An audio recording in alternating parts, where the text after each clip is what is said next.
Okay, here's the chart that I printed out um, for this little guy.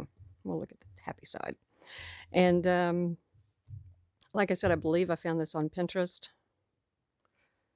I will put it down in the comments below so that you can get it. But I will tell you now that I don't print out my charts. If they're in a book, I take a photo. And now with wonderful touchscreen computers, I just slide my finger across the screen and use, any kind of paint program and just highlight the rows as I finish them. Before that, I was doing the same thing on my phone before I had a touchscreen on my computer. So, but of course, it's easier to show with the print. Okay, what I do and what I did with this is after I get a chart, I divide the stitches into fives and put myself little markers. This is 30 rows, or I mean, yeah, 30 stitches wide.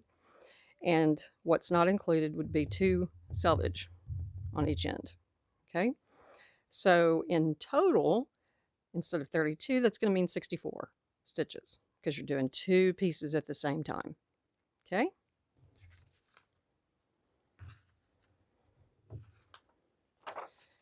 let's lay you up there. All right, let's get started with the cast on. Like I said, I'm going to go down a size for the cast on. Ooh, that's too much. I'm going to go down a size. Instead of 7s, as recommended for this yarn, I'm going to use size 6s for the cast on. And this is an Italian tubular cast on. And let me get my yarns a little straight. I've played with these a little bit, so they're kind of ragged. Here we go. Okay, so make your slip knot however you like to make your slip knot. I have some other videos, beginner videos. You want to make your slip knot with both yarns. Okay.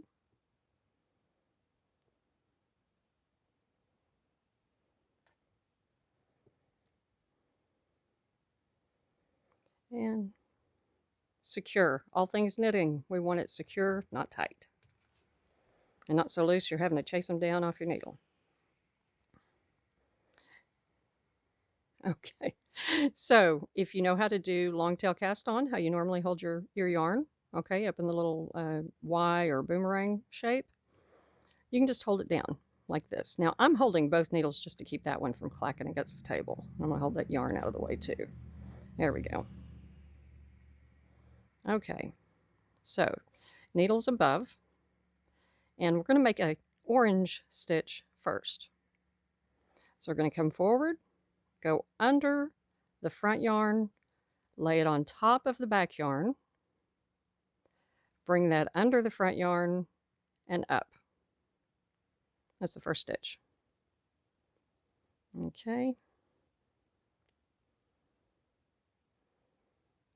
Now to make the second one, we're going to go all the way around. Okay, we're going to be making our next stitch for the front, out of the front yarn.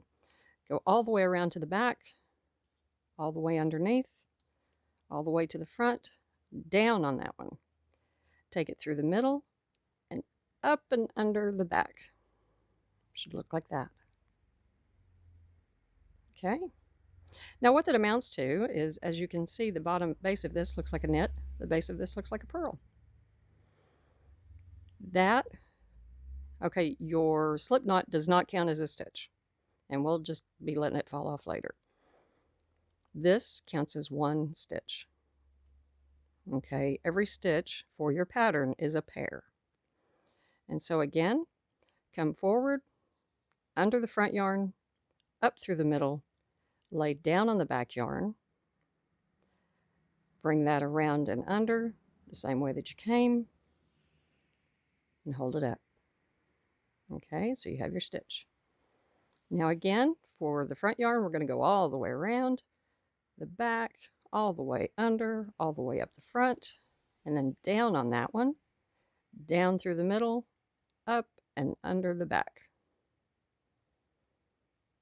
Okay, again forward, then go down on that orange. You're going to bring it all the way back to where you began. With the other, go all the way around, down, and out. Let's hold it up. Let me zoom back out a little bit. Okay, now let's look at it from the top. See how that does.